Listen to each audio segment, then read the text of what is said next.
Muy buenas tardes a todos ustedes. Estamos en el primer programa de Sin Escuela de Padres y me han comentado ya, luego empezaron a ver en la publicidad por qué Sin Escuela de Padres y tengo que dar una respuesta.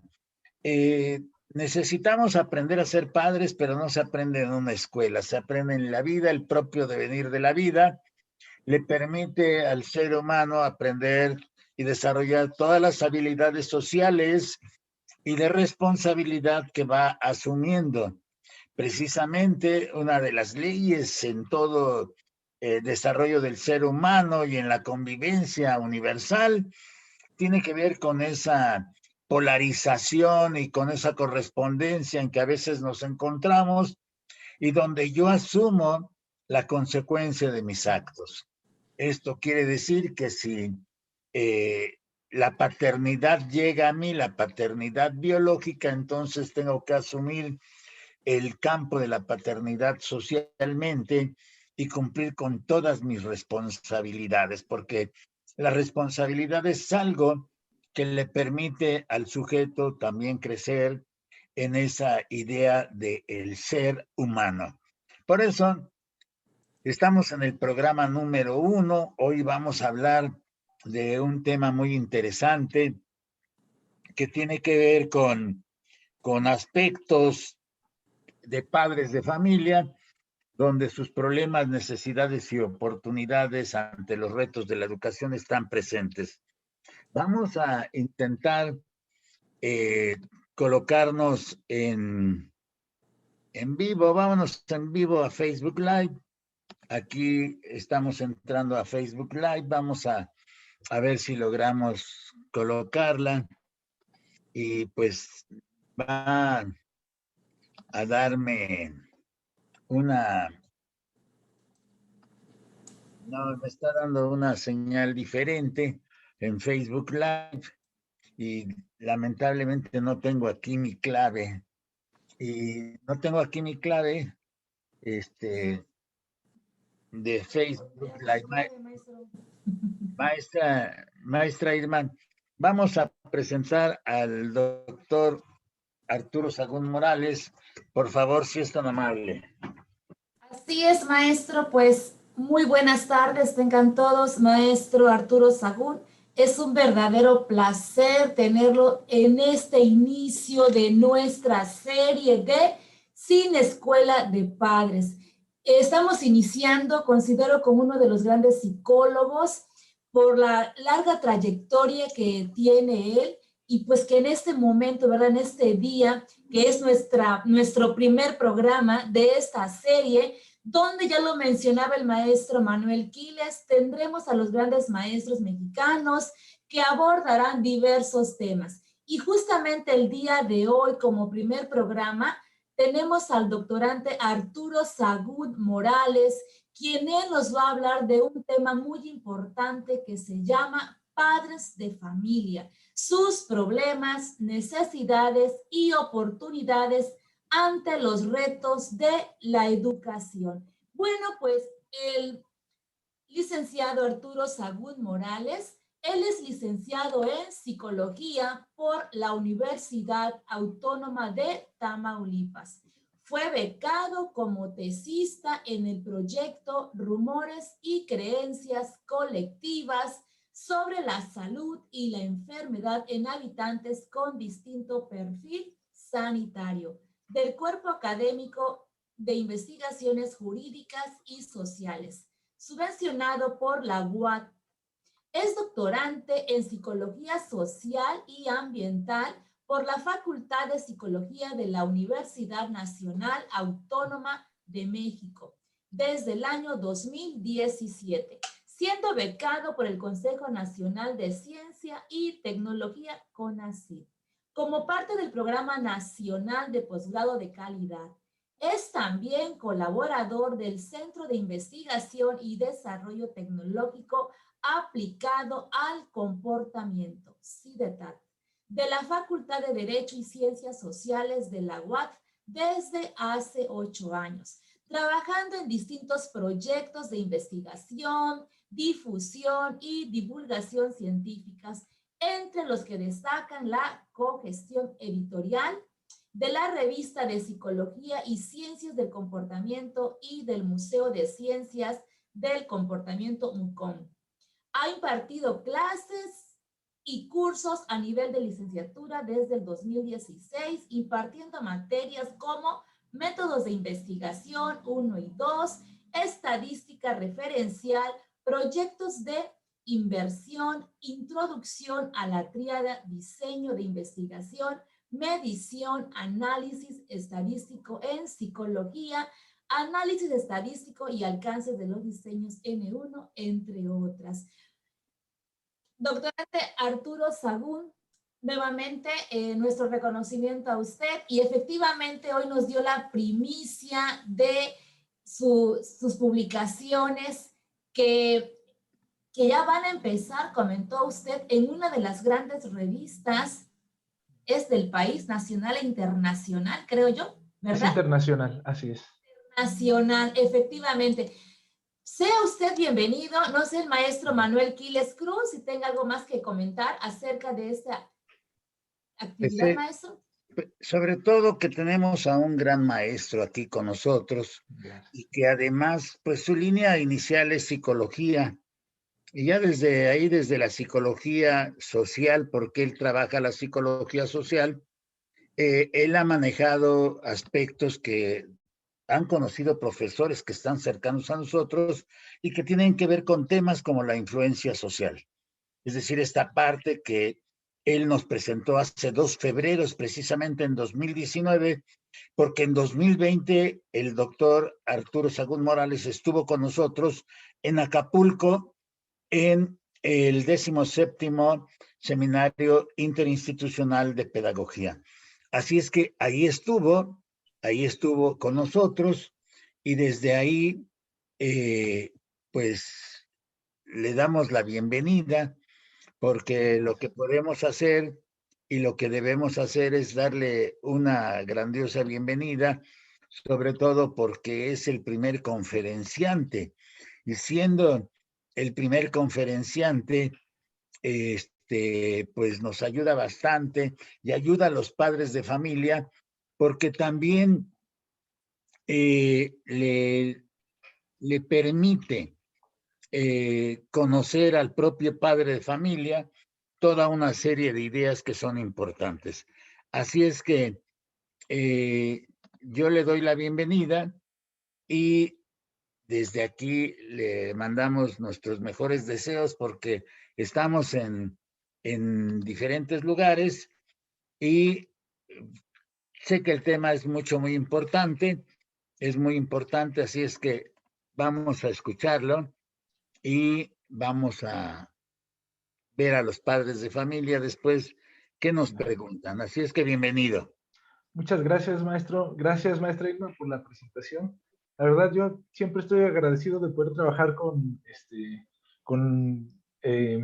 digamos, tan cerca de la educación, porque de una forma u otra he podido trabajar con maestros y maestras aquí en la Ciudad de México, en Tamaulipas, que es de donde vengo, y la verdad es que cada vez tengo más admiración por la gente que trabaja en el campo educativo, por la inmensidad de trabajo y lo importante que es su trabajo. Entonces, yo agradecidísimo de participar, de la invitación, y pues de aquí en adelante, en general, cualquier cosa que yo pueda aportar, con todo gusto. Muchas gracias por la invitación.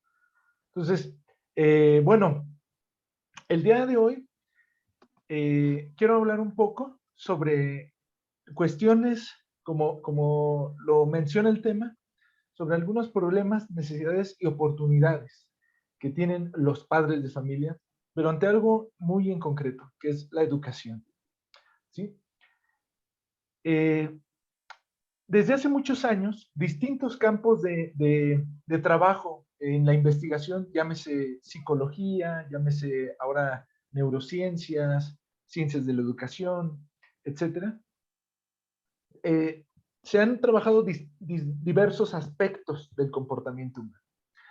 Y de todo, si yo tuviese que resumir todo lo que se sabe, o lo que la base principal de todo el conocimiento que tenemos del ser humano actualmente, diría que se resume en dos cosas. El ser humano es un ser social y es un ser que aprende. Con esas dos premisas se construye todo lo que sabemos del comportamiento humano. ¿Por qué? Por un lado, la parte social del ser humano nos obliga a tener cierta dinámica, a establecer ciertas dinámicas de relación con otras personas. Estas dinámicas pueden ser organizadas, digamos, estructuradas de tal manera que sigan ciertas normas, que sigan ciertos lineamientos, como lo pueden ser las instituciones que se creen, ¿no? Llámese, por ejemplo, la escuela, llámese un hospital, etc.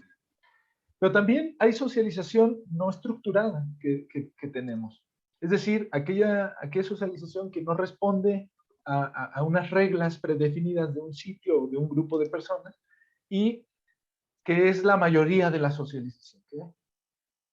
Por el lado del aprendizaje, todos los seres humanos estamos hechos filogenéticamente y ontogenéticamente para aprender. ¿Sí? El ser humano como especie sobrevive y ha sobrevivido y seguirá sobreviviendo por su capacidad de aprender en sociedad. Entonces, y el aprendizaje tiene desde raíces neurológicas hasta de comportamiento humano y de socialización. Entonces, estas dos premisas son importantísimas, porque de aquí en adelante, todo el marco de fenómenos que ocurren a lo largo del desarrollo de digamos, de una formación escolar, va a pasar de alguna u otra forma por estas dos áreas, la socialización y el aprendizaje. Entonces, bueno, ¿cuáles son los problemas con los que se pueden topar y que se topan los padres de familia? Bueno, tenemos muchas formas de abordar esto, o hay muchas maneras de definir los problemas. Dicen por ahí los investigadores de antaño que es más importante para poder cambiar algo, es más importante plantear bien un problema que proponer una buena solución. Porque si no planteamos bien cuáles son los problemas que queremos trabajar, pues nuestras soluciones serán equivocadas o podríamos estar intentando arreglar algo que no esté descompuesto. Entonces, ¿cuáles son los problemas? Uno de los principales impedimentos con los que los padres se topan a lo largo digamos, de su rol y de su vida como padres, es justamente lo que mucho se ha comentado y en general se comenta en escuelas, y es que nadie les enseña a los padres a ser padres. Ojo, que el hecho de que no se les enseñe a los padres a ser padres, o que digamos, sea una realidad que la mayoría de los padres de familia no se les enseña a ser padres, no quiere decir que no aprendan a ser padres. ¿Okay? Pero aprenden de una manera como se aprenden muchas otras cosas. Por ejemplo, caminar. Cuando nosotros caminamos, ¿cómo lo aprendemos? Caminando, intentándolo, haciéndolo, ¿sí? Y en el camino nos caemos, digamos, vamos descubriendo que el mundo nos tiene ciertas limitantes, que no podemos caminar por donde queramos, que necesitamos caminar antes de correr, etc. Pero vamos aprendiendo y uno de los principales problemas que existen en la actualidad es que los padres de familia aprenden a ser padres a partir, digamos, de los tumbos que da la vida, ¿no? Es cierto que hay escuelas para padres, pero en las escuelas para padres hay una cuestión muy interesante. Existe lo que se llama sesgo de selección. ¿Qué es el sesgo de selección? Cuando se realiza un esfuerzo por modificar, en este caso por implementar una escuela para padres, normalmente ocurre un fenómeno muy interesante y es que la asistencia, el presentismo en las clases de escuelas para padres es notoriamente, digamos, acaparada por los padres de familia, padres y madres de familia, que tienden a ser más participativos en la escuela. ¿Sí? Y esto porque es importante que lo tengamos presente, porque si bien es cierto, estas personas, al ser participativos, pueden justamente aprender estrategias, técnicas, qué pueden hacer cuando se topen con ciertos problemas durante la educación de sus hijos, e incluso fuera de las aulas, qué pueden hacer, cómo pueden planificar, etcétera, etcétera. Lo cierto es que muchas de las personas que más necesitarían esos cursos o esas escuelas para padres, jamás van a asistir. Y justamente por el hecho por la resistencia que tienen de asistir, es porque la necesitan más. Como muchas cosas en la psicología, muchos de los que más requieren de algo son quienes menos se acercan a veces a ese algo. Muchas de las personas que más requieren el apoyo son quienes menos lo piden, quienes más evitan la ayuda o evaden los problemas. Y entonces pasa esto. El sesgo de selección hace que, aún en los casos más productivos y eficientes de escuelas para padres, se siga sin atender cierto sector de la población. Y probablemente el sector que más se necesita. Ahora, ¿por qué esto es un problema? Pues básicamente porque no, digamos, las estrategias no están llegando a las principales personas que podrían ayudar. ¿Sí? Y puede ser que estén resolviendo solo parcialmente los problemas de la formación de los padres. ¿Sí? Claro, los padres que son muy participativos, que están al pendiente de sus hijos y que participan en las escuelas para padres, seguramente implementarán lo que aprendan a lo largo de su vida. Y lo sumarán, ¿sí?, a lo que la vida les ha enseñado como padres. Contrario a lo que puede pensarse, hay muchos padres que no han tenido la oportunidad de estar en un programa de escuelas para padres y sin embargo han desarrollado de manera natural, espontánea, estrategias adecuadas como padres. Pero la verdad es que no es la mayoría de los casos y muchas cosas se podrían evitar, muchos otros problemas derivados de la crianza, de la relación padres e hijos, se podrían evitar implementando estas técnicas. Pero entonces, este es uno de los primeros problemas y de los principales. Digamos, lo que existe actualmente para formar a los padres de familia puede no estar atendiendo a quienes más lo necesitan. Ahora, la vida siempre nos va a traer, digamos, yo he pensado siempre que en el ámbito de la educación, ser profesor y ser padre de familia es como si estuviésemos en un videojuego y pusiéramos la vida en difícil. Los padres de familia, los docentes, tienen tienen que enfrentar muchos problemas, desde aspectos muy personales que puede llevar cada uno y que pueden impedirle digamos, un desarrollo óptimo en el proceso educativo, hasta cuestiones de tipo macrosocial, que pueden ser, digamos, sistemas sociales y culturales que pueden llegar a ser perjudiciales para el proceso de la educación. ¿Sí? No es por nada que cuando, digamos, cuando se ha tenido históricamente cierto descuido de la labor de los docentes, haya habido pues una consecuencia en que muchos niños y niñas han perdido la oportunidad de aprender de esos docentes. Y con los padres pasa lo mismo. Los padres, en muchos contextos, desgraciadamente también dentro del educativo, a veces son vistos como el principal obstáculo de la educación de los hijos. Dicen por ahí muchas veces, he escuchado profesores y profesoras que dicen, si los padres cooperaran, no habría problemas en la educación. ¿Sí? Si ellos pusieran más de su parte, no habría problemas en la educación. Y aquí hay algo que yo estoy convencido de que es clave para poder generar un ecosistema educativo óptimo entre padres y profesores. Y es entender por ambas partes que los padres de familia no son el problema, son la solución. ¿Sí? Justamente porque los padres de familia son piezas clave en el desarrollo educativo de sus hijos, son piezas claves en la interacción de los diferentes agentes sociales en la educación, llámese profesores, llámese directivos, llámese otros padres, alumnos, etcétera.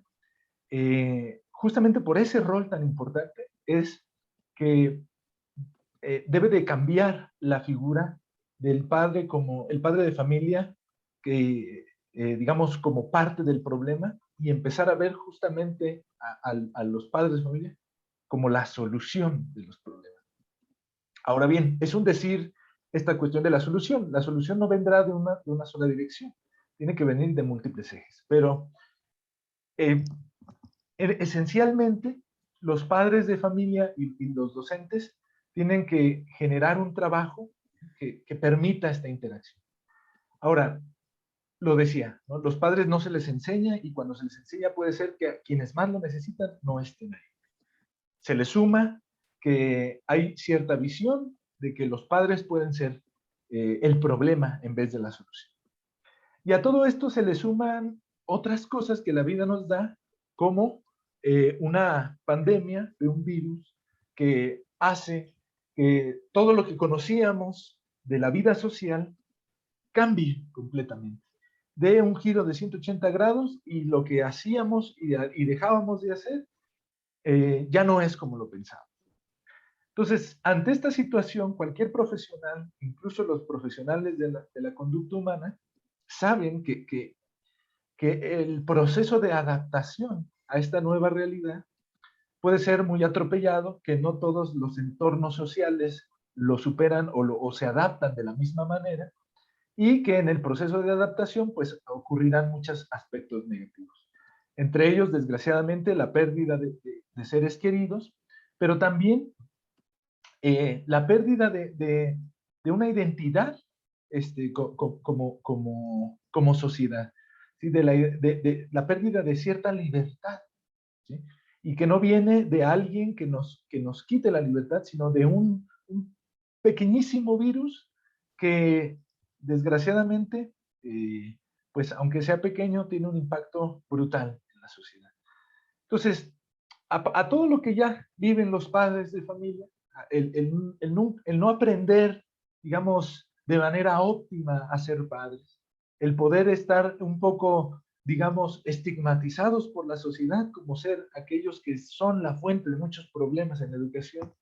A esto se le suma que ahora tienen que cumplir no solo un rol de padres que pueden estar cumpliendo de mejor o peor medida o forma, sino que ahora tienen que ser, que hacer mancuerna directamente con los docentes en el trabajo virtual por medio de estas plataformas, llámese Zoom, llámese, etcétera, otras plataformas, ¿no?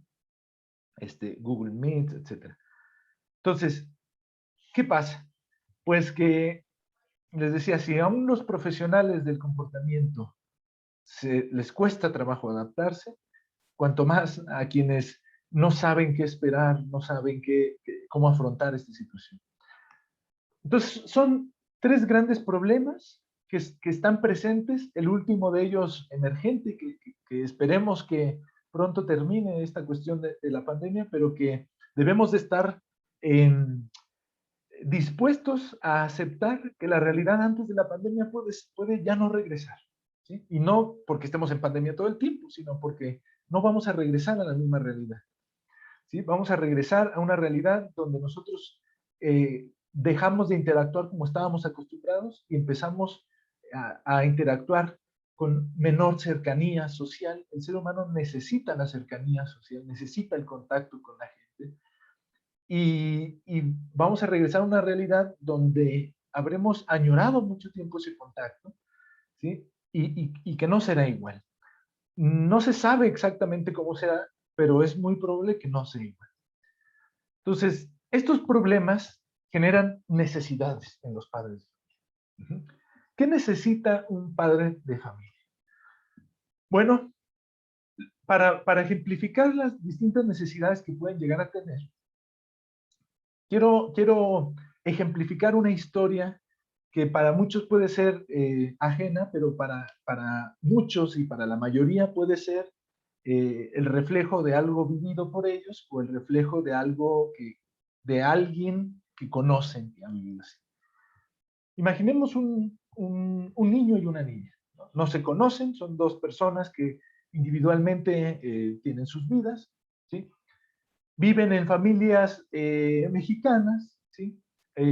Promedio, ¿no? Digamos, con las cuestiones, dificultades económicas del día a día, como muchos en México, una arraigada cultura de la familia en este país, es su contexto. Imaginemos que estos niños tienen que vivir su día a día con una familia que no sabe qué hacer con ellos.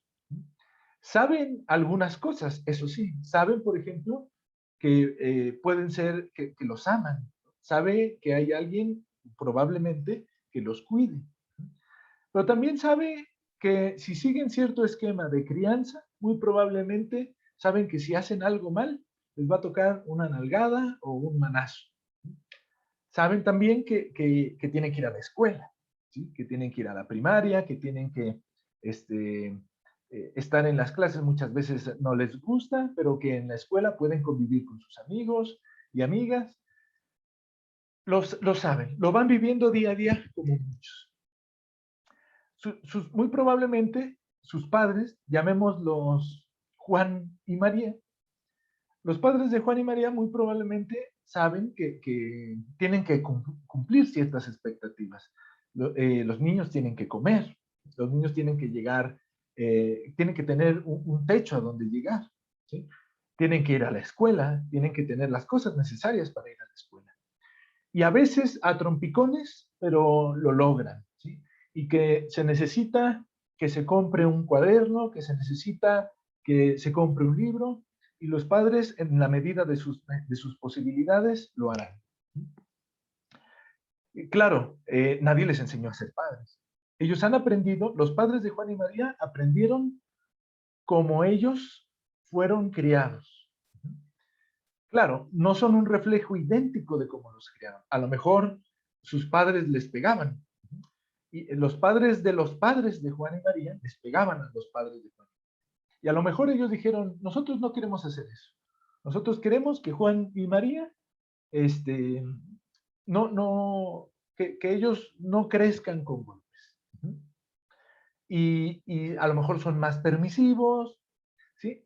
Pero aún así hay cosas que ellos van, digamos, haciendo conforme ellos lo aprendieron de su familia. Por ejemplo, es muy común escuchar a los padres de familia cuando dicen, bueno, a mí siempre me dijeron que yo tenía que hacer esto cuando fuera a la escuela. Y por eso yo le digo a mi hijo que lo haga. O hay también historias, o he escuchado muchas veces como dicen los padres de familia. A mí creo que esto es así porque así lo aprendí yo y creo que está bien hecho. Entonces empiezan a enseñar un poco como les enseñaron a ellos, un poco como se les ocurre que puede ser bueno y un poco como ven a otras personas que hacen las cosas. ¿Sí? Es un mecanismo social muy interesante en los seres humanos y es que aprendemos todo el tiempo y en gran parte lo hacemos por observación. Entonces, muchas de las cosas que hacemos es porque las observamos en otras personas. Entonces, ¿qué pasa? Pues que los padres de Juan y María, sin haberse formado y sin embargo haber aprendido a ser padres, haber aprendido de esta manera, hacen lo que pueden con Juan y María. ¿Y qué están haciendo Juan y María? Están aprendiendo cómo ser padres. ¿Sí? ¿Por qué están aprendiendo cómo ser padres? Porque cada vez que los padres de Juan y María le dicen, no digas esas palabras, o cada vez que les dicen, ya ven a comer, ¿sí? Ya siéntate a comer, están aprendiendo que es parte del rol de padres decirle a sus hijos, ven a comer, están aprendiendo que es parte del rol de padres decirle a sus hijos, esto está bien, esto no está bien, etcétera, etcétera. Por eso es muy importante tener cuidado con lo que uno enseña a los niños, no tanto con lo que uno, o no solo con lo que uno les dice, sino con lo que uno hace, porque los niños aprenden por observación tanto como los adultos. Solo que los niños son como esponjas súper absorbentes y aprenden mucho, aunque por ahí he escuchado padres que dicen, es que mis hijos no aprenden. Y me cuesta a veces decirles, es que sí aprenden, probablemente no están aprendiendo lo que tú quisieras, eso es verdad, pero están aprendiendo. Por eso hay que tener mucho cuidado. Entonces, Juan y María también están aprendiendo así, a como sus padres lo hacen, a como ven otros padres, etc. Juan y María crecen, ¿sí? Y entonces Juan va y se casa, María va y se casa. Y tienen hijos. O puede ser, como pasa mucho en México, desgraciadamente, con casos en incremento de embarazos adolescentes. Puede ser que incluso siendo adolescentes, por ejemplo, María tiene altas probabilidades, dependiendo de su contexto social inmediato, de ser un caso de embarazo adolescente. Vamos a suponer que lo fuera. Y vamos a suponer que Juan se fue a vivir con su novia y a lo mejor piensan en casarse, a lo mejor, pero una conducta que puede ocurrir. Recordemos que ellos no han recibido formación para ser padres. Han aprendido a ser padres, sí, pero no han recibido formación para ser padres. En algún momento, muy probablemente, de acuerdo a las estadísticas, aproximadamente el 90% de los padres, y esto cuesta a veces decirlo porque puede malinterpretarse, pero no planifica a sus hijos y que no se entienda como que no los quieren, no, claro que los quieren, pero planificar y querer es diferente. La mayoría de los padres no planifican a sus hijos y muchas de las personas, el porcentaje de personas que lo hacen, normalmente es gente que no puede tener hijos por los medios tradicionales. Llámese por alguna cuestión de fertilidad o cuestiones, por ejemplo, ser parejas del mismo sexo, por ejemplo. Entonces, es muy probable que Juan y María tengan hijos sin planificarlos. Y puede ser, por lo tanto, que no tengan una posibilidad económica o que apenas cuenten con cierto ingreso de un trabajo de medio tiempo, etc. Pero ya son padres. Y como bien se ha señalado aquí, no solo son padres en un sentido, digamos, biológico en el caso de que así sea, sino que hay un rol social. Se espera que los padres hagan ciertas cosas. O sea, nosotros como sociedad esperamos que los padres hagan bien las cosas porque sí. ¿Sí? No porque se les enseñó, no porque hay un sistema que de manera cotidiana forma a los padres en el día a día. No, esperamos que porque sean padres, entiendan. ¿Sí? Si Juan era una persona que le gustaba irse de fiesta, que era un poco, poco cuidadoso con sus hábitos de consumo, por ejemplo, de alcohol, etcétera, esperamos que por ser padre diga, bueno, ya tiene que dejar de estar en fiestas, ya tiene que dejar de consumir alcohol, etcétera, etcétera. ¿Sí? Si María a lo mejor era una persona que le gustaba poco la escuela, si María era una persona que a lo mejor no tenía una idea muy clara de lo que quería hacer en su vida, pues esperamos que ahora que es madre, haga lo necesario, o sea, que tenga objetivos claros, ¿sí? Que aprenda a hacer cosas, y en la sociedad mexicana es muy notoria esa diferenciación de los roles parentales que se les da al papá y a la mamá. Esperamos que sepa ser madre. ¿Por qué? Porque ahora tiene un hijo y tiene que actuar como una madre. Claro, recordemos esto nuevamente, ellos aprendieron a ser padres, pero no les enseñaron a ser padres, que es distinto. Entonces, ¿a qué voy con esta historia de Juan y María? Una necesidad importante en los padres es entender que, a diferencia, por ejemplo, de los maestros, que en su gran mayoría se formaron para ser maestros, a diferencia de ellos, el rol de padre no es un rol institucionalizado en la sociedad. Es decir, necesitamos ser pacientes con los padres, porque estamos trabajando con personas que no son profesionales de la paternidad. Es decir, un profesional de la educación está trabajando con alguien que no es un profesional de la paternidad. Y sin embargo, esperamos como sociedad que esta persona que no es profesional de la paternidad ejerza su rol casi con la misma responsabilidad e ímpetu y ética que uno quiere ejercer su responsabilidad profesional. Entonces, ¿qué necesitan los padres? Comprensión, empatía. Muchos padres dirán, muchos profesores dirán, uno es empático, pero los padres no ponen de su parte. Es que la empatía no es solamente decir, entiendo su situación, pero lo debería ser diferente. Mucha gente piensa que es eso. Que la empatía es un aspecto más bien de comprensión, ¿no? De decir, yo entiendo lo que está viviendo. Y la empatía no es eso. La empatía es literalmente situarse en la situación que vive la persona, con los recursos de la persona, con el entendimiento, capacidades y limitaciones de la persona, y intentar ver la realidad como ellos viven.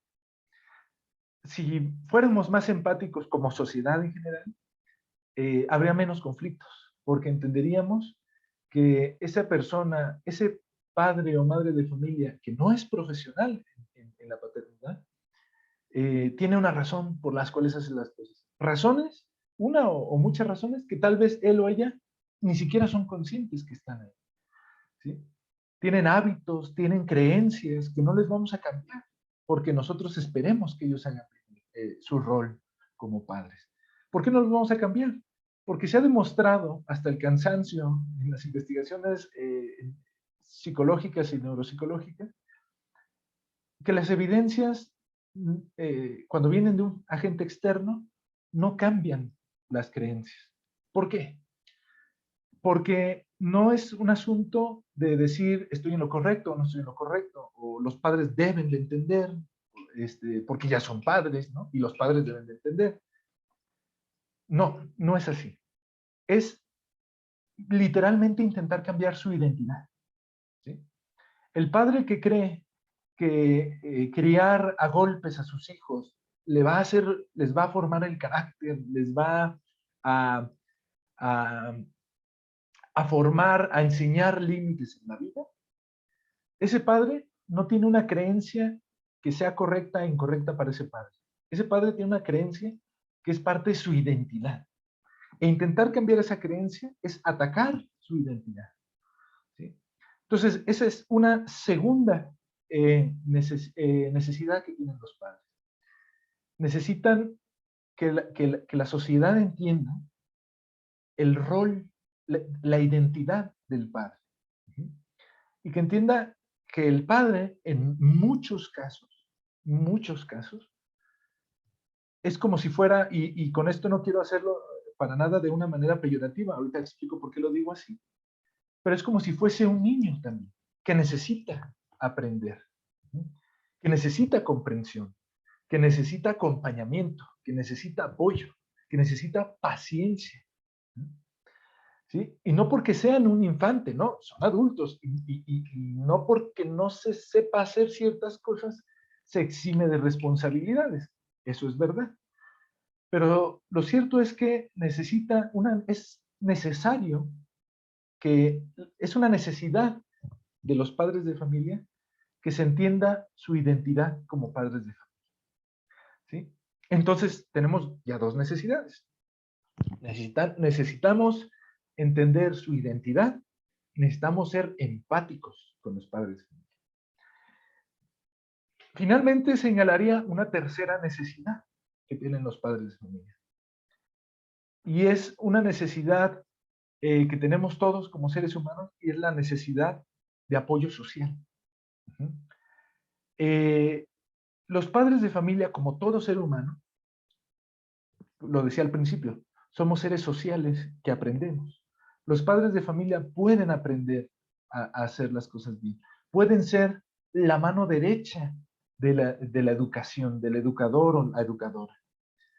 Pero necesita aprender. ¿Y cómo lo puede aprender? con apoyo, no necesariamente con clases, pero sí con apoyo. Que cada vez que interactúa que un padre de familia interactúa con un docente, con un profesor o profesora, no reciba ataques, aunque los dé. Ojo, esto es importantísimo y es difícil de asimilar. Muchos padres de familia son muy agresivos. ¿Por qué? Porque así aprendieron. Recuerden, nadie les enseñó, pero aprendieron a hacer así. Son muy agresivos. ¿Cómo que mi hijo cómo que le va a poner 7 si él es de puro 9? Bueno, aquí está todo. No. Es que ¿por qué? Usted la trae contra mi hijo.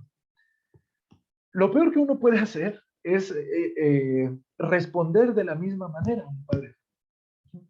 Porque esa persona no está ahí porque esté en contra de nosotros. Está ahí porque se siente atacado. Por eso está a la defensiva. Quien está a la defensiva es porque se siente atacado. ¿Sí? Porque no ha comprendido la situación como es. Y en ese momento no está, cuando una persona está agresiva, no está receptivo, por más que le demos razones, puede no atender esas razones. Entonces, ¿qué es lo que necesita?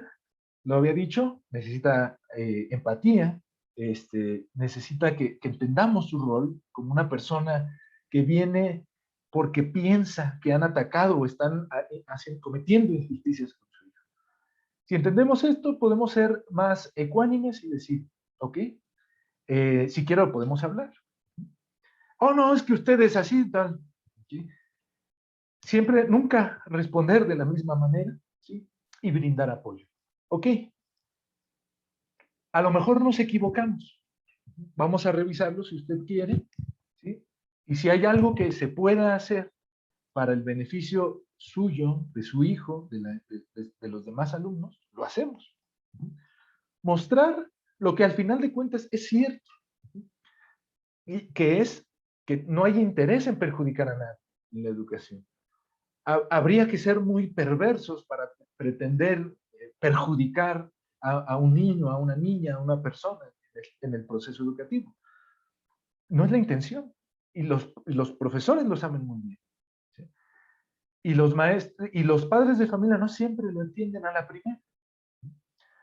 Pero parte de darles este apoyo social es ayudarles a que nos entiendan, guiarlos, acompañarlos a ellos.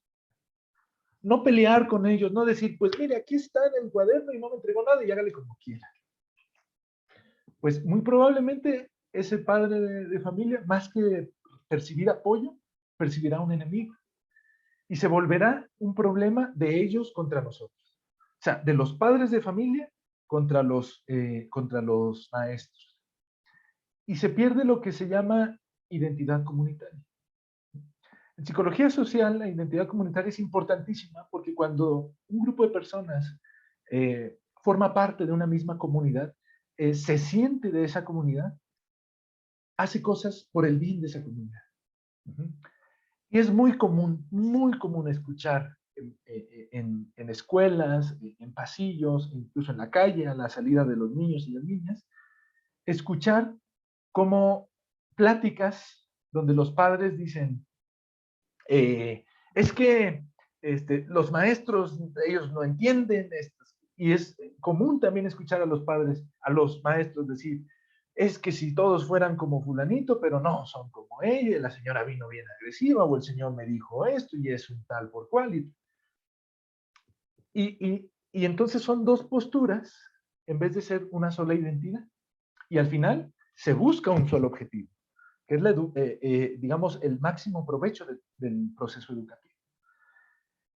Si nosotros atendemos la necesidad de apoyo social que tienen los padres, que no es fácil, es más fácil si atendemos las tres necesidades: la necesidad de empatía, la necesidad de comprender la identidad de los padres y la necesidad de apoyo social, que nosotros les ofrezcamos apoyo social.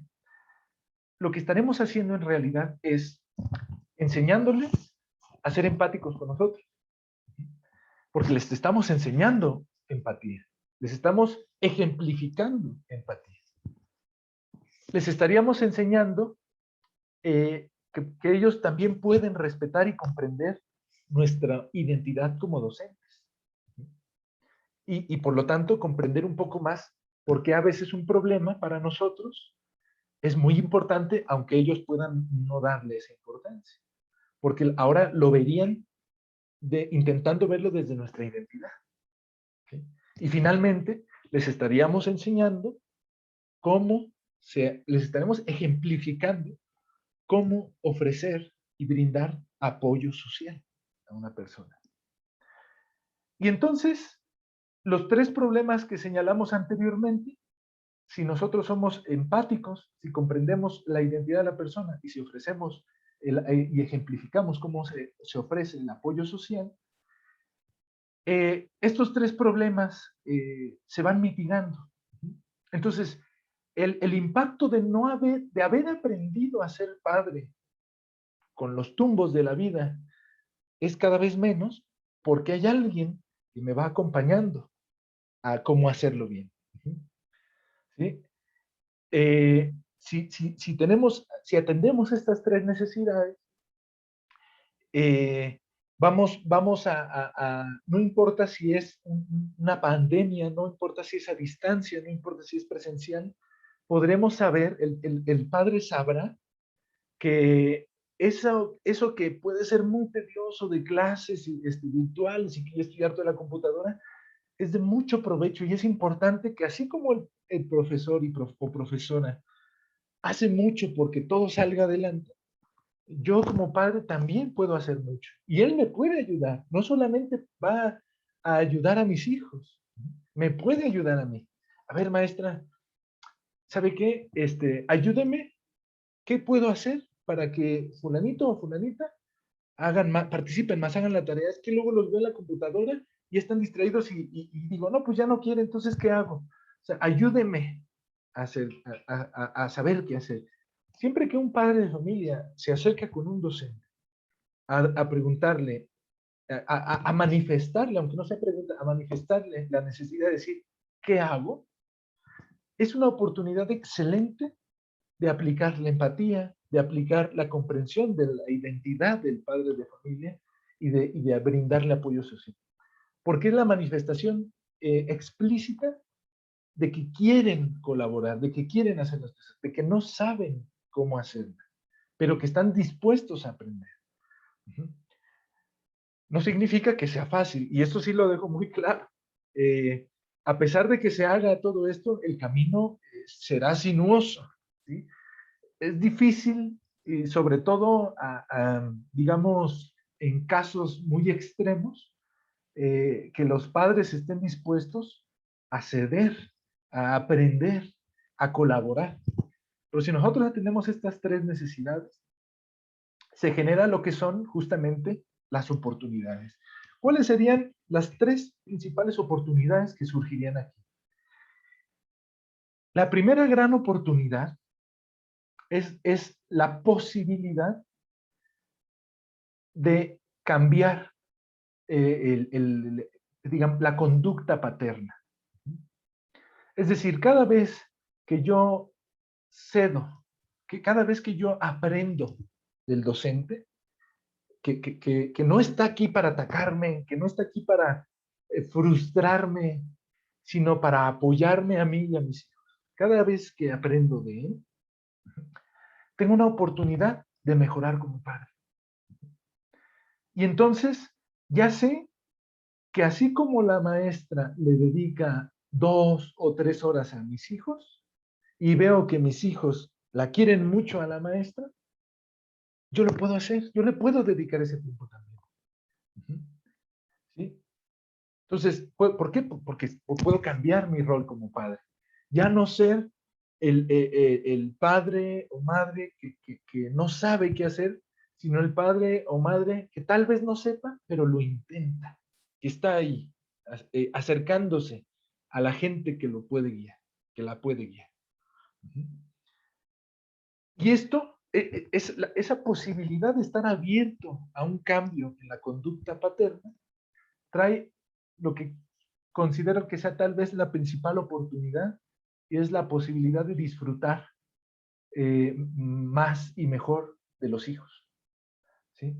De no sufrir el rol paterno. Hay un concepto interesantísimo en la psicología que se llama estrés parental. Literalmente se define como aquel estrés que surge por el rol de ser padre, ¿sí? Existe el estrés laboral, existe el estrés académico, bueno, existe el estrés parental, ¿sí?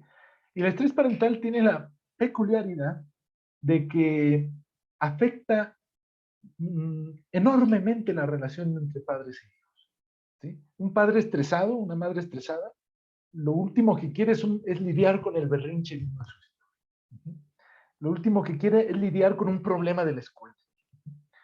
¿Sí? Lo último que quiere es lidiar con una mala actitud de los hijos o una mala actitud de alguien más. Entonces, ¿qué oportunidad tenemos si nosotros podemos atender estos problemas, atendiendo estas necesidades, mejorar la relación con los hijos, la relación padre-hijo, disfrutarla, ¿sí? Darse cuenta de que ser padre será estresante sí o sí, pero podemos estar en niveles de estrés no solo saludables, sino que nos muevan a buscar hacer mejor las cosas. Híjoles, es que mi hijo está haciendo berrinche y me estresa, pero como he aprendido porque me ha mostrado la maestra, el maestro de mis hijos, me han mostrado que me dan su apoyo, me voy a acercar a ellos. Y ellos me orientarán en la medida de sus posibilidades en qué puedo hacer, ¿sí? ¿Qué rutina puedo establecer? Que son importantísimas las rutinas en los niños. En todos son importantes, en los adultos también, pero en los niños son cruciales porque les estructura el mundo, les ayuda a estructurar el mundo. Entonces, esa es la segunda y tal vez la más importante de las oportunidades, disfrutar de sus hijos. Y finalmente, yo diría que la tercera oportunidad que hay es una oportunidad de crecimiento personal, ¿sí? La oportunidad de logros personales, la oportunidad de decir, puedo contar, dicen por ahí un novelista, no recuerdo su nombre, una disculpa, les quedo a deber el nombre, pero decía que la vida no es lo que uno vive, sino lo que uno recuerda para contar. Y yo estoy muy de acuerdo en eso y creo que una de las cosas, de las oportunidades que surgen, si desde el ámbito educativo se intenta abordar estas problemáticas de los padres de familia, se intenta ser sensible a esas necesidades que ellos tienen, es justamente la posibilidad de que ellos tengan ese disfrute, que generen esos bonitos, esos logros y esos bonitos recuerdos de decir, hoy ya de grande mi hijo puede decir con orgullo que su papá, que su mamá siempre lo acompañó, que siempre estuvo ahí, que lo intentó. Sí, tenía, a veces con la mirada, ya sentía el regaño y todavía no pasaba nada, pero estuvo ahí, lo intentó, me acompañaba, fue con la maestra cuando la maestra lo citó, estuvo presente en momentos importantes, la graduación, la titulación, etcétera, etcétera. Estuvo en momentos difíciles, la pérdida de un ser querido, una ruptura amorosa, etcétera. Estuvo ahí, ¿sí? Y generar esos bonitos recuerdos que al final terminan siendo nuestra vida, ¿no? Porque como lo dice el escritor y como se ha confirmado en investigaciones posteriores, realmente cada vez que recordamos algo, para nuestro cerebro es como si lo volviera a vivir, ¿sí? Y la posibilidad de atender estas necesidades y estos problemas, siendo sensibles a ellos, es ofrecer a los padres y también uno como profesor la posibilidad de tener de generar estos recuerdos, de generar estas vivencias que cuando las volvemos a recordar nos generen satisfacción, nos generen plenitud. Es importantísimo tener algo así en la vida. El ser humano es un mecanismo psicológico que puede servir o no dependiendo de cómo se desarrolle. Sufre por cosas que no pasan o por cosas que ya pasaron. Sufre porque, híjoles, es que si yo hubiera ha hecho tal cosa y está sufriendo. O sufre por algo que va a pasar después, ¿no? Es que seguro va a pasar esto y no lo voy a poder hacer bien y yo no sirvo. El ser humano es la única especie en el mundo que es capaz de imaginar de tal manera que su cerebro vive igual un recuerdo que algo que piensa que puede pasar a futuro que algo que está pasando en la actualidad. Entonces, si atendemos todo esto, podemos generar esos bonitos recuerdos para siempre poder evocar una vida plena y satisfactoria con los hijos, en su proceso educativo. Entonces, eso es una de las principales cosas que les quería compartir. Espero que haya sido claro y pues cualquier cosa, comentario, duda que tengan, lo podemos ir profundizando. ¿Vale? Disculpen si me alargué. Doctor Arturo. Adelante. Vamos primero al chat de la transmisión original en Facebook Live, que se pudo mandar a Computación del Golfo y la tiene también la maestra Irma.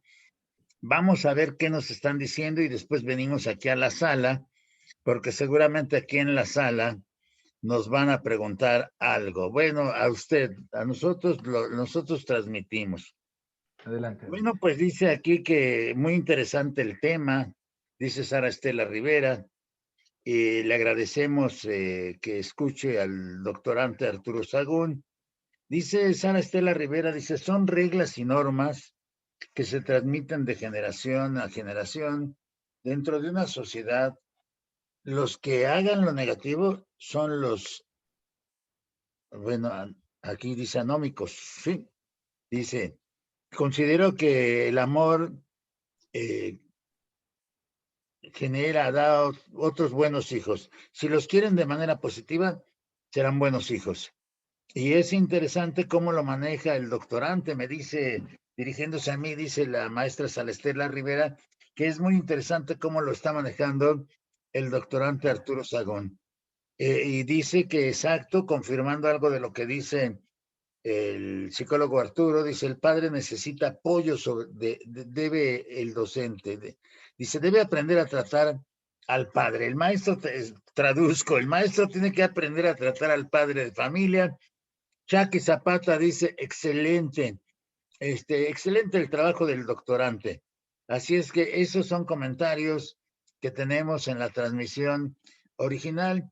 No podemos ver todos los grupos, pero en varios grupos se está desarrollando este tema y desde la página de práctica docente, desde la Universidad Pedagógica Nacional, están viendo la transmisión. También hay personas que tenemos aquí, que tenemos en el grupo, a ver si los puedo ver, pero tenemos personas que nos estaban viendo, por supuesto que sí teníamos, siguen aquí y está compartido en más de 40 grupos, así es que ya la subiremos a Zoom.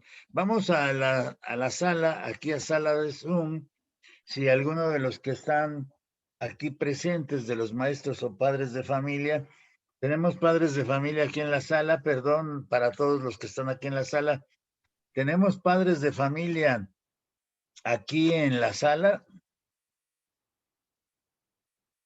Sí, maestro. Sí, dice, bueno, pero ¿quiénes serán? ¿Alguien que quisiera tomar la palabra? ¿O alguno de los maestros que quisiera tomar la palabra? Maestro, aquí hay un mensaje de parte de Horaria Farías. Dice, buenas noches, muchas gracias. Es muy cierto lo de la exposición. Nuevamente, gracias. Y pues también aquí el mensaje, el comentario de la maestra Marlene, que dice, los retos son muchos, como fortalecer al padre de familia ante estas tres necesidades. Es pregunta, ¿verdad? ¿Cómo fortalecer? ¿Cómo fortalecer al padre de familia ante Los retos son muchos para fortalecer, debería de ser, ¿no? Bueno, pues, ¿cómo fortalecer al padre de familia? Bueno, yo creo que en el caso, va mi cuestión personal, sí son oportunidades para que aprendamos nosotros a ser padres de familia y a mostrarnos en sentido de trabajo de conjunto con nuestros maestros, por un lado. Y por otro lado, sí necesitamos cambiar.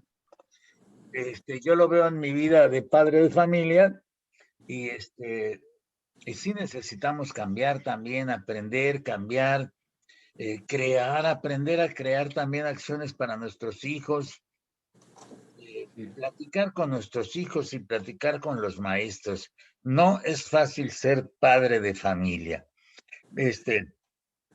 porque además pues tengo que cumplir mis responsabilidades. Pero si alguien gusta tomar la palabra, y si no, Creo que hay Marlene, alguien maestra que... Marlene, está usted ahí, ahí está la maestra Marlene. Vamos a ver, algo que nos diga la maestra Marlene, por favor. La maestra Marlene está en UDEI, Buenos Aires, en el Estado de México todavía, y ella estudió psicología también. Adelante, maestra Marlene, por favor. Sí, muchas gracias. Efectivamente, pues los retos aquí en cuanto a estas necesidades que nos mencionó el licenciado Arturo, ya es doctorante, ¿verdad? A unos pasos. Las necesidades yo creo que aquí pues van en torno también a esa situación de lo que el padre requiere del acompañamiento, del fortalecimiento y también la aceptación. Necesita ser valorado porque también hubo mucha participación y mucho desgaste en esta situación de pandemia. A nadie les enseñó ante una situación así y obviamente fue un reto increíble, ¿no? El tener que usar tecnologías, el estar 24 horas ahí con los niños, con sus hijos, y entonces eso se volvió y tenemos las estadísticas y las investigaciones que aumentó incluso la violencia familiar ante esta situación, porque no lo teníamos previsto, porque nunca nos había sucedido y entonces ese fue un reto. Entonces yo creo que el ser empático ahora como maestros, hablo desde la postura de maestros, esa empatía me agradó porque fue lo que comentó el doctor Arturo en ese sentido, ¿no? De ser empáticos con los padres, conocerlos, qué necesitas y en qué te puedo apoyar. A mí una frase que me fascina del doctor, pues es que es la solución, ¿no? No el problema. Entonces siempre escucho esa frase, la vengo escuchando con él desde hace 2 años y eso es lo que fortalece al padre, el que se le reconozca y se le valore. Y pues bueno, ese era mi comentario y está una participación de la maestra Luz María, que también levantó la mano, maestro. Le cedo la Sí, palabra. la maestra Luz María Cardoso, creo. Nada Sí, más que perdón, aquí estoy. aquí está la maestra Luz María Hola, buenas Cardoso. tardes a todos. Muchas gracias por compartir. Y bueno, mi participación es en relación a precisamente esta última parte que menciona la maestra Marlene, en cuanto a, no sé, cambiarnos la mirada, ofrecernos esa perspectiva. Muchas gracias. De cambiarnos la perspectiva de ver a los padres como una alternativa de solución. Yo creo que ahí es el punto clave, porque cuando nosotros desde el inicio los vemos como nuestros enemigos, difícilmente podemos establecer ese lazo de comunicación con ellos de forma asertiva, ¿no? De manera recíproca también, ellos no se nos perciben, yo creo, desde una mirada distinta y a veces, no sé, los gestos, la forma de hablar, la forma de conducirnos de nosotros hacia ellos, también les da cierta perspectiva de cómo llegarnos o de qué manera poder acercarse a nosotros. Y me parece muy importante también eso que menciona de cuando los padres de familia se acercan a preguntarnos y a decirnos, oiga, ¿cómo le hago para? Yo creo que ahí ya tenemos ganado un gran porcentaje para poder acercarnos de forma, digamos, como más profesional, pero también más de lo humano, ¿no? Hacia ellos. Hacerles sentir que son importantes para nosotros, yo creo que eso también les cambia la mirada a ellos. y poco a poco podremos lograr que se sumen a nuestro trabajo. Yo creo que no es solo trabajar con los alumnos, con los chiquititos y tratarlos de entender, sino sobre todo también comprender el contexto familiar y darnos cuenta que a veces en las familias suceden muchísimas cosas que pueden potenciar también esas habilidades o aprendizajes de los pequeñitos, ¿no? O que a veces también nos pueden como fortalecer a nosotros. Yo me di cuenta ahorita, por ejemplo, en esta etapa de pandemia, que en algunos casos de las compañeras que, por ejemplo, tenían problemas para las plataformas y eso, había padres de familia o tíos o papás que decían, maestra, es que hay un botoncito que dice así, así, si usted le da clic ahí, tal, no, o sea, ellos ofrecían el apoyo. Y yo creo que en esa medida, algo que yo les decía a mis compañeras, es muy importante hacerles saber a ellos que no somos los que sabemos todo, que también ellos nos pueden ofrecer apoyo y de esa manera como establecer un lazo, como mencionaba ahorita en la conferencia, ¿no? Como un lazo más desde la empatía, pero también más desde el querernos acercar y entendernos mutuamente. Entonces, para mí fue muy enriquecedor escucharlo. Muchísimas gracias. Maestra Luz, muy interesante lo que usted plantea. Vamos a ver qué nos dice el doctor Arturo Sagún Morales, por favor. Ahí hay un aspecto muy importante que han mencionado, que me gustaría profundizar un poco más, que es la cuestión relacionada a la identidad. Todos tenemos una identidad constituida, pero el ser humano es un ser social, lo habíamos dicho, pero muchos seres son sociales, pero el ser humano tiene interacciones sociales complejas. ¿Y por qué esta parte de compleja es importante? Porque la identidad de una persona no se limita a una etiqueta, por ejemplo. No es que yo les puedo asegurar que cualquiera de aquí diría, bueno, soy profesor o soy profesora, pero no solo soy profesor y no solo soy profesora.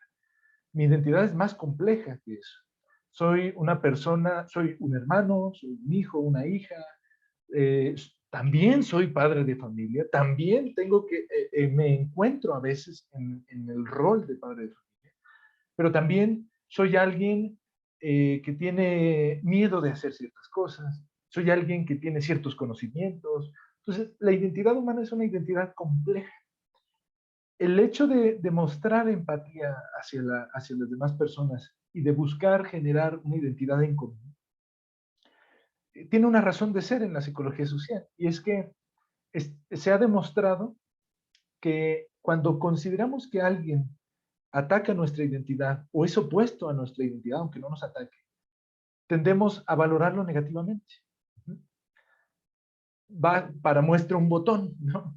La división política en el país, ¿sí? Es una cuestión de identidad, ni siquiera es exclusiva de intereses, es de identidad, ¿sí? Y podríamos estar parados frente a una persona que tiene nuestros mismos gustos, que tiene miedo a cosas a las que nosotros les tenemos, que a lo mejor tiene las mismas dudas que nosotros, pero como solo vemos a veces una parte de su identidad que es contraria a la nuestra, ya lo atacamos. Es un posible enemigo. Entonces, generar una identidad en común tiene la finalidad de bajar las defensas de la gente, tanto las propias principalmente como las de los demás. Entonces, cuando nosotros compartimos una identidad con alguien, por ejemplo, hacer una familia, por ejemplo, es generar una identidad como tal, de familia, ¿sí? Y las familias, digamos, donde hay un mayor crecimiento apoyado los unos con los otros, es aquella donde se asume ese rol familiar, esa identidad familiar, ¿sí? En cambio, en los casos donde las personas dicen, no, o sea, no es mi hijo, ¿no? O no, o sea, yo no soy alguien, yo qué voy a hacer aquí, ¿no? ¿Qué te puedo aportar? ¿Qué puedo hacer? ¿O tú qué me puedes aportar? Hay una identidad diferente, eso se denomina exogrupo, ¿no? El que no pertenece a mi grupo es un exogrupo, ¿no?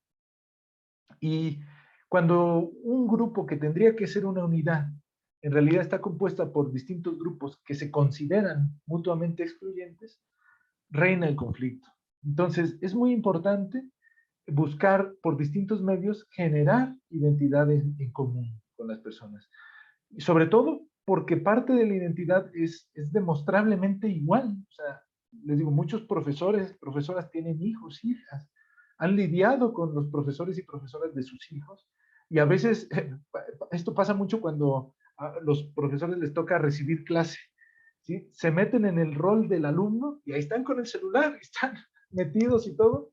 ¿Y por qué lo están haciendo? Porque está entrando en rol su identidad como alumnos, ya no como maestros. ¿Sí? Y si uno no entiende que es un aspecto de identidad, uno puede decir, no, es que empezar a atacar, no es que ustedes, ¿cómo pueden ustedes como maestros ser los primeros en poner el desorden y demás? Momento, es que es parte de la identidad. Una parte es que sea maestro, otra parte es que son alumnos, ¿sí? Etcétera, etcétera. Entonces, es importantísimo esto, generar estas identidades en común. Y otra cosa que nada más quería apuntar, yo señalé 3 necesidades, pero en realidad hay más necesidades, hay muchas más. Nosotros como seres humanos tenemos una necesidad de superación personal, una necesidad de trascendencia, tenemos una necesidad de reconocimiento social.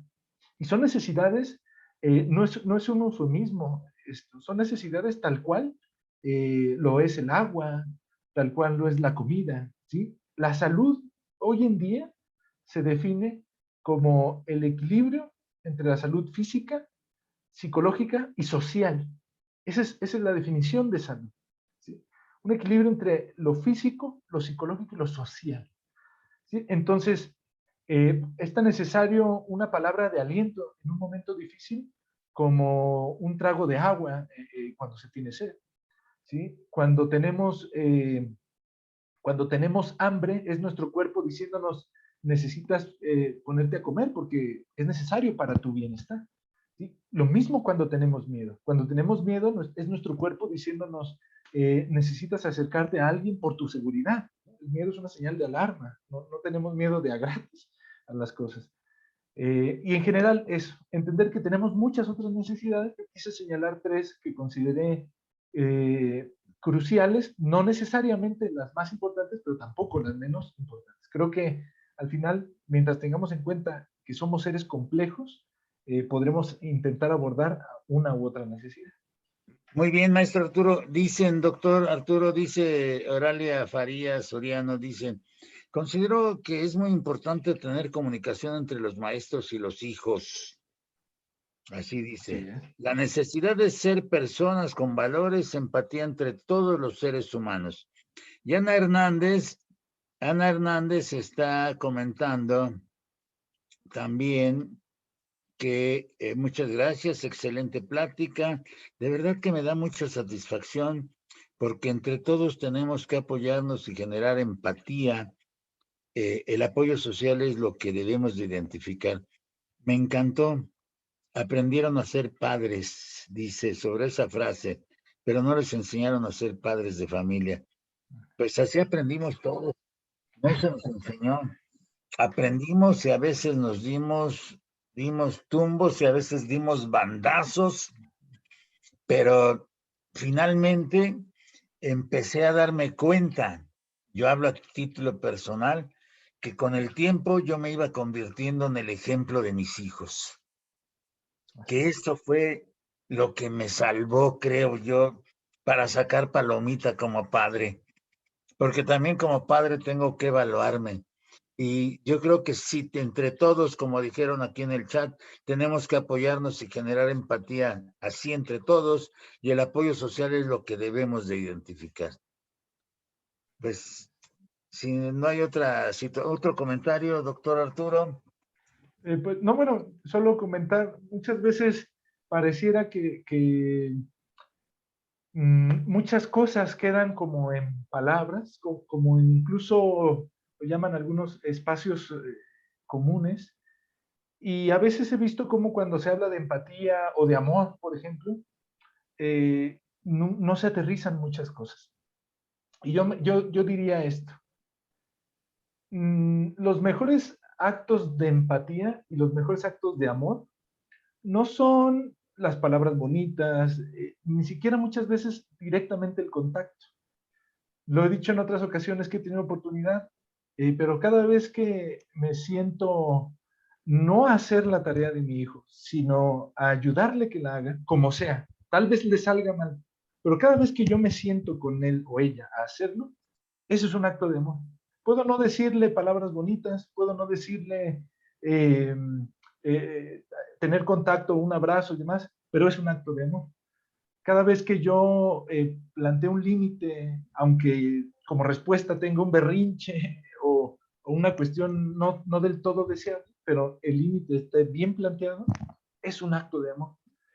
Entonces, simplemente cerraría para decir, la empatía, el amor, no son eufemismos para llamarle, o no son cosas mágicas, ¿no? Son mecanismos perfectamente estudiados dentro de la psicología que facilitan el cambio social, que mejoran las relaciones sociales y la hacen a partir de acciones empáticas. No basta con decir, sí, te entiendo, bueno, pero ya deberías de hacer esto. No está siendo empático, ¿no? Es empático cuando dices, ok, dejo de actuar en consecuencia a lo que tú me estás planteando, intento entenderte, ver tu punto de vista y buscar junto contigo una respuesta a ese problema. No intento imponerte mi punto de vista o hacerte decir, es que tienes que entenderme que esto es así. Intento genuinamente decir, juntos vamos a construir un punto de vista alterno, ¿sí? Porque puedo entender por qué haces lo que haces y espero que tú puedas entender y lograr ese punto en común. Si se logran estos actos, la empatía y el amor no solo serán palabras, sino que serán mecanismos de cambio. Eso sería todo. Y resulta también, si me permiten el comentario, que amar es no olvidar. Amar es no olvidar, ¿sí? Algunos ya se empiezan a atrever entre padres de familia, pues lo comentaron mucho cuando yo era maestro, sigo siendo maestro, pero ya no atiendo primaria, y nos hablaban mucho de fidelidad y de lealtad. Y yo decía, no, amor es no olvidar, simplemente. Ahí está, porque lo otro puede ser cultural. Y también, como lo dicen en el Facebook, siempre nos dicen buena vibra. Y yo diría, buen amor. Amor es bueno, porque el amor es la verdadera vibración del ser. Cosas que a lo mejor desde la psicología se pondrían en duda, pero le agradecemos al doctorante Arturo Sagún su presencia y pues vamos a despedirnos de esta primera transmisión, maestra Irma. Gracias. Pues sí, agradecer aquí al licenciado, al doctorante Sagún por tan brillante conferencia, tan brillante plática. Considero que todos los que estamos en educación y los padres de familia, pues tenemos un gran reto, ¿no? Y este reto lo estamos viviendo, creo, de una manera, diríamos, de una manera agresiva por esta pandemia que estamos viviendo. Se ha comentado, ya ustedes lo dijeron, acerca de la violencia que se vive en los adolescentes, en los jóvenes, ahorita en el hogar. Esta pandemia nos está sacando o sacó todo lo que tenemos o de qué estamos hechos, ¿no? Y lo que hemos guardado. Entonces, pues a nombre de Computación del Golfo, yo le agradezco su brillante participación y lógicamente recordarle a todas las personas que nos están viendo a través del Facebook Live que esta va a ser una serie que vamos a transmitir todos los miércoles a partir de las 7 de la mañana, de la noche, perdón, 7 de la noche, digo de la mañana porque mi horario inicia a las 7. Que se den esta oportunidad, los padres de familia, los maestros, es una oportunidad de crecimiento personal donde juntos vamos a buscar o vamos a ir por un bien común y justamente buscar esas respuestas a las preguntas que muchas veces nos hemos hecho, ¿no? Si estamos actuando bien como padres de familia, ¿cómo podemos abordar o cómo podemos crear una relación muy afectiva con los padres de familia, entre maestros y padres de familia? Porque muchas veces esa relación se ve fracturada por situaciones que en ocasiones pues nos originan sus hijos, ¿no? Sin embargo, considero, siempre ha sido mi postura y siempre lo he dicho, que como maestra, como maestro, siempre vamos a buscar el bienestar de nuestros alumnos y lógico también el de nuestros padres. Entonces nos vemos por aquí, maestro Quiles, el próximo miércoles nuevamente, ahora sí, con el segundo tema. Y maestro Arturo Sagún, no creo que sea la primera y la única vez, vamos a seguirlo invitando, Claro. Y esperemos que ahora sí comparta con nosotros esta información tan valiosa que usted tiene. De igualmente, aquí está la maestra Marlene, que también se suma a esta brillante causa. Maestra Marlene, sus aportaciones serán de muchísima ayuda para los maestros y para los padres de familia. Y también así, maestro, necesitamos a los maestros que están en las zonas pesaditas de la Ciudad de México, como Tláhuac, que trabajan en doble turno y que han hecho un trabajo casi de diario en la plataforma. Aquí está, voy a presentar, si me permiten, está la maestra Sandra Salguero, amiga de muchos años también. Ella está en Tláhuac y nos va a platicar aquí en un programa, dentro de 5 programas, cómo está la relación de padres con maestros en esto de la internet, de la sala Zoom, cómo se da todo este tipo de relaciones, porque además, trabajando en doble turno, ¿qué tal se trabaja con padres, maestra Sandra? Sí, hola a todos. Yo me encuentro en la zona de Iztapalapa, casi cerca de Tláhuac.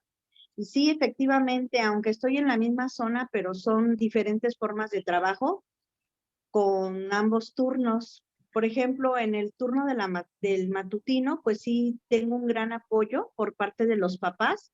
Y bueno, pues yo en este ciclo escolar me fui con puras prácticas, con puros proyectos, no realizamos exámenes, pero bueno, fueron grabaciones y los pequeños aprendieron mucho más. Y pues yo me siento muy satisfecha con eso. En el turno vespertino, pues tuve muy poco apoyo por parte de los padres porque los abandonan más, a veces entraban a clases virtuales, a veces no. Es una zona más complicada y que están a 15 minutos de diferencia, pero ya más adelante. De eso nos va a platicar 5 programas adelante. Agradecemos a los maestros que entraron desde Ciudad de Nezahualcóyotl, que se sumaron a esta sesión. Les agradecemos mucho y nos despedimos, maestra Irma. Así es, maestro, pues muchísimas gracias nuevamente y nos vemos el próximo miércoles. Luego, gracias. Gracias al doctor Arturo Sagún Morales. Gracias a todos. Gracias, adiós.